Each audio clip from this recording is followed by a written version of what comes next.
I guess. So, moving on to our next story today. The president of the Africa Development Bank, Dr. Akinwumi Adesina, is saying that we can't keep importing cars into Nigeria, into Africa. Instead, we need to start making them ourselves. Adesina made these comments after visiting the SAGLEV car assembly plant in Imota here in Lagos.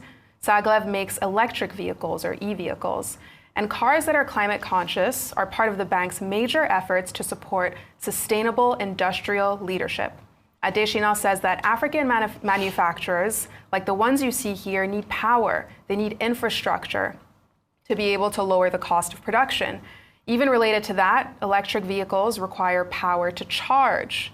Earlier, the assembly plant also hosted the Minister of Industry,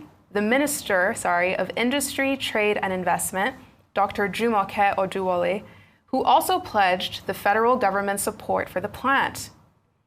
And from the car industry, let's also now go to a story on the textile industry.